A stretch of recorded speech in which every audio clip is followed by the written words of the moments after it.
Assalamualaikum dan salam sejahtera, kembali lagi bersama dengan saya di Tengkuruk Channel. Jadi pada kalian yang menonton video ini, didoakan agar semuanya berada di dalam keadaan yang sehat ya.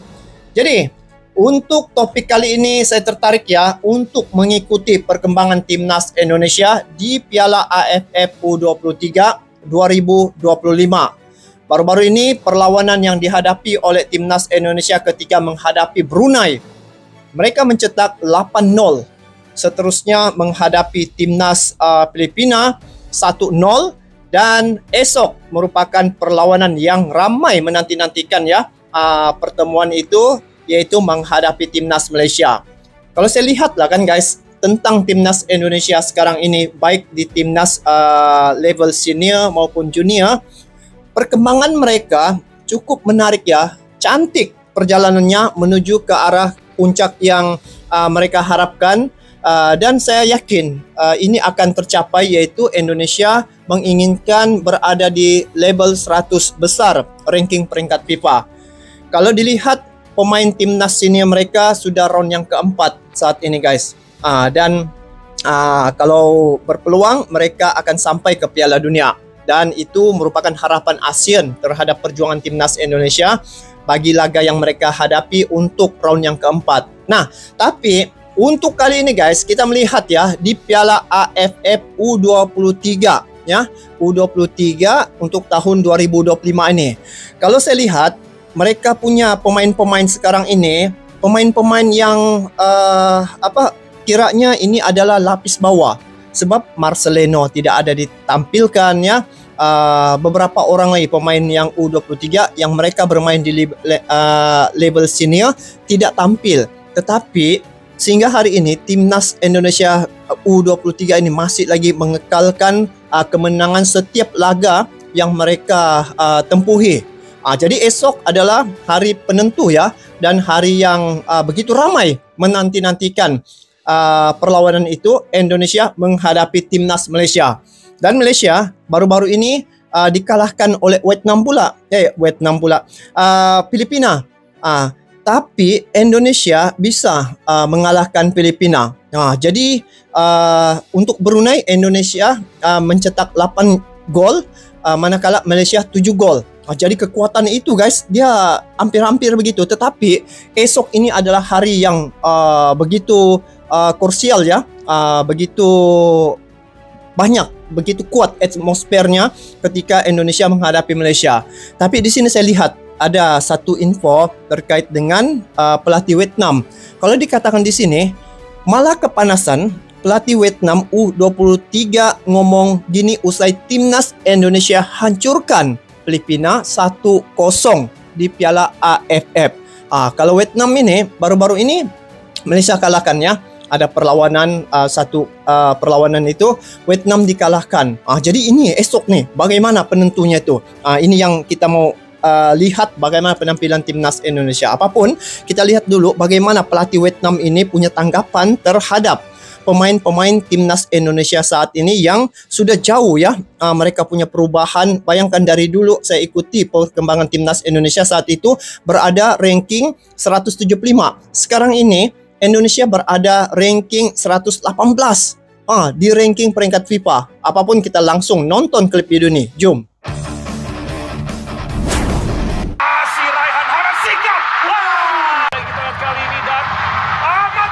Malah kepanasan pelatih Vietnam U23 ngomong gini usai timnas U23 hancurkan Filipina.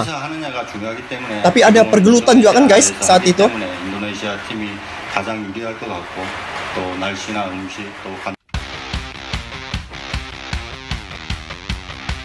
Ini kemenangan mereka.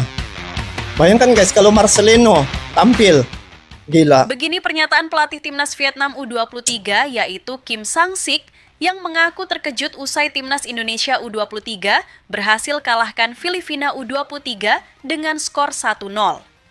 Laga kedua, Grup A Piala AFF U23 tahun 2025 Namun, kemenangan itu menghadirkan kesan yang sangat mendalam bagi pelatih Vietnam U23, yaitu Kim Sang-sik.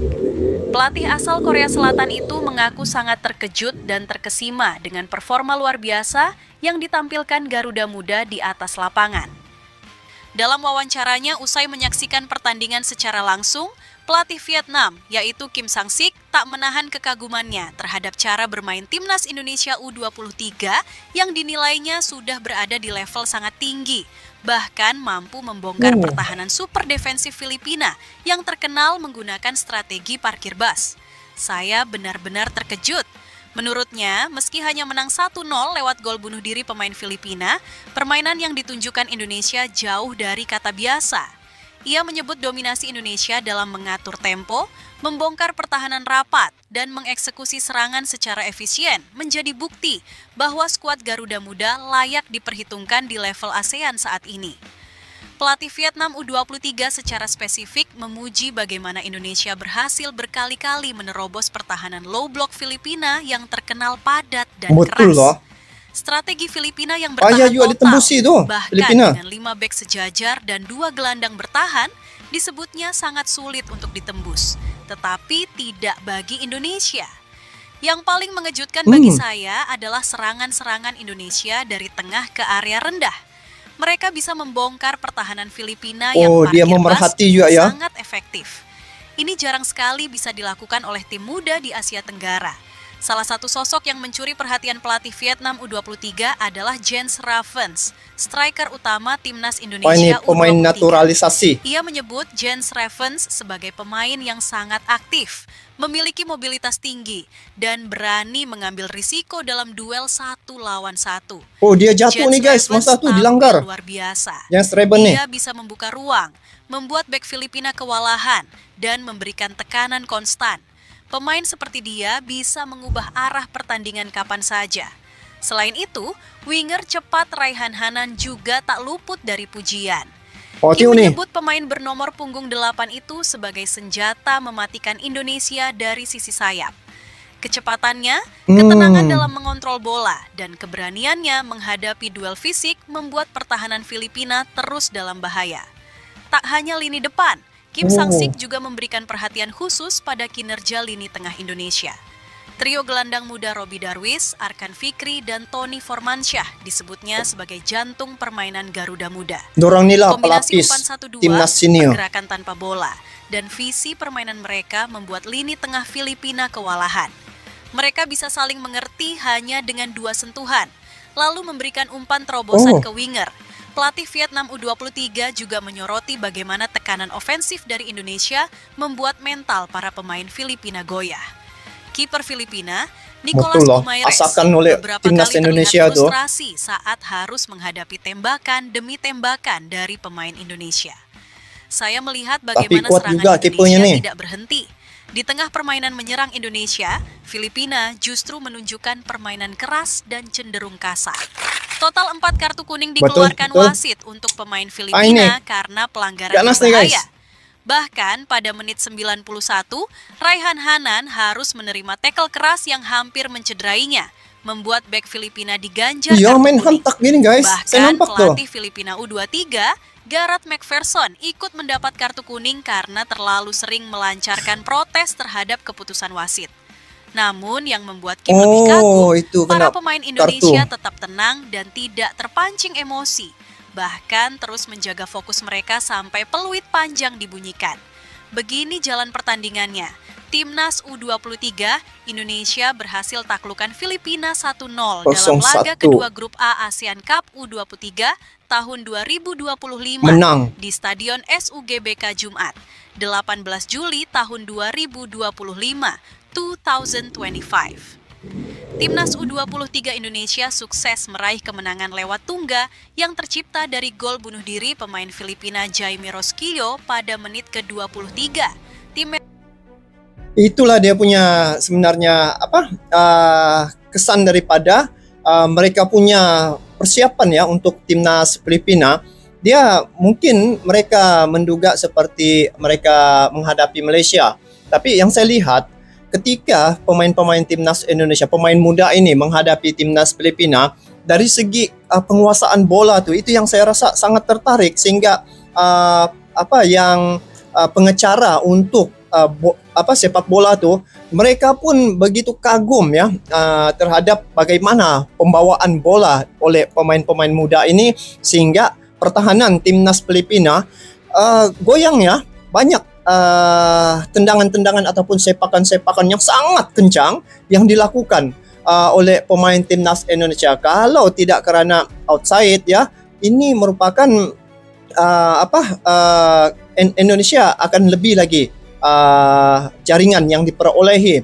Tapi ya, bila melihat di babak yang kedua tu, dari segi bagaimana reaksi pemain-pemain timnas Filipina, mereka teremosi terpancing emosi kerana mereka tidak dapat menembusi pertahanan timnas Indonesia ketika itu. Sebab inilah yang mereka rasa berlaku kasar ya terhadap pemain-pemain Indonesia. Mereka menggunakan kekasaran itu untuk memancing balik emosi pemain-pemain timnas Indonesia saat itu. Nah, kalau pelatih Vietnam sudah ngomong kayak ini bermakna pemain-pemain timnas Indonesia dia sudah nampak ya, dia sudah lihat bagaimana potensi dan juga kekuatan untuk timnas Indonesia. Saya tidak melihat dari segi siapa yang bermain, tetapi dari segi bagaimana mereka menguasai bola itu dari menit pertama sampai menit akhir. Keseluruhan penguasaan bola itu dikuasai oleh pemain timnas Indonesia. Ini yang perlu dihati-hati oleh pemain Malaysia nanti ya, esok perlawanan yang akan berlangsung jam 9 ya untuk Malaysia punya masa. Jadi kalau dilihat pemain-pemain timnas Indonesia sekarang ini tidak bisa dilihat sebelah mata ya, sebab sudah mereka buktikan sepanjang laga yang mereka hadapi di Piala AFF U23 ini, mereka telah memenangi semua perlawanan. Dan satu perkara yang saya tertarik dengan timnas Indonesia ni, apabila semua peringkat usia layak ke Piala Asia guys. Ini satu peningkatan. Lagi satu terkait dengan ranking di peringkat FIFA. Daripada 175 yang saya lihat, yang saya kenal timnas Indonesia ni hari ini berada di 118 ranking peringkat FIFA. Jadi memang tidak heranlah kalau Indonesia dari segi kemajuan sepak bolanya itu berkembang begitu cepat, kerana di situ ada Pak Erick Thohir selaku Ketua Umum Federasi Sepak Bola di Indonesia ni. Dialah yang memainkan peranan yang penting ini untuk membangkitkan persepak bolaan di Indonesia, sehingga tim-tim negara lain sangat respect tentang bagaimana Pak Erick Thohir membawa timnas Indonesia hari ini sampai ke level tertinggi. Ini satu kejayaan yang sangat besar yang dilakukan oleh Federasi Sepak Bola Indonesia, sehingga hari ini Indonesia satu-satunya wakil tunggal di peringkat ASEAN yang sampai ke putaran yang keempat untuk kualifikasi Piala Dunia 2026. Jadi U23 ini belum lagi pemain-pemain handalan mereka yang ditampilkan. Baru pemain lapis kedua, begitu lapis ketiga pun sudah menguasai perlawanan. Semua perlawanan yang mereka hadapi, semua menang. Ini satu perubahan yang sangat besar. Dan inilah punca kenapa tim-tim yang ada di ASEAN sekarang ini turut berubah ya ke arah yang lebih positif ya, seperti Malaysia, Thailand, Vietnam, Filipina, dan tim-tim yang ada di ASEAN ini. Mereka termotivasi terhadap apa yang dilakukan oleh Pak Erick Thohir. Hari ini Malaysia juga mengikut cara Indonesia ya, yaitu melakukan program naturalisasi. Begitu juga tim-tim yang ada di ASEAN yang lain, negara yang lain ini melakukan perkara yang sama. Jadi ini adalah kunci kejayaan Indonesia untuk meningkatkan mereka punya kedudukan di peringkat sepak bola. Jadi apapun guys, semoga pertemuan Indonesia dan Malaysia esok, siapapun menang kita rasa dukung ya, dan yang kalah kita terus bagi semangat. Dan kita jadikan sepak bola ini sebagai alat pemersatu, bukan perpecahan. Dalam sepak bola, ketika 90 menit itu adalah musuh, tetapi luar daripada perlawanan, setelah usai perlawanan itu kita masih sahabat. Jadi apapun, lakukan yang terbaik untuk timnas Indonesia dan juga Malaysia pada perlawanan esok. Dan untuk timnas senior, kita dukung terus ya. Kami dari Malaysia turut mendukung ya. Terus mendukung perjuangan timnas Indonesia senior kerana satu-satunya wakil tunggal dari ASEAN yang melaju pada putaran yang keempat untuk sampai ke Piala Dunia adalah Indonesia. Jadi kita dukung 100% untuk perjuangan timnas Indonesia senior ini. Tapi kalau untuk Piala AFF esok, tidak lain bukan juga saya mendukung timnas Malaysia. Itu guys. Jadi apapun kita lihat penampilan esok, bagaimana pertemuan dua tim yang selalu berbaku hantam kalau perlawanan itu berlaku di media sosial, selalu berbaku hantam. Tapi apapun inilah sukan ya. Jadi kita berbalik kepada walau bagaimanapun kita tetap sahabat selamanya. Jadi kita nantikan perlawanan esok Malaysia dan Indonesia bertemu di Stadion Gelora Bung Karno. Semoga mereka dapat melakukan yang terbaik. Sampai jumpa lagi. Assalamualaikum warahmatullahi wabarakatuh.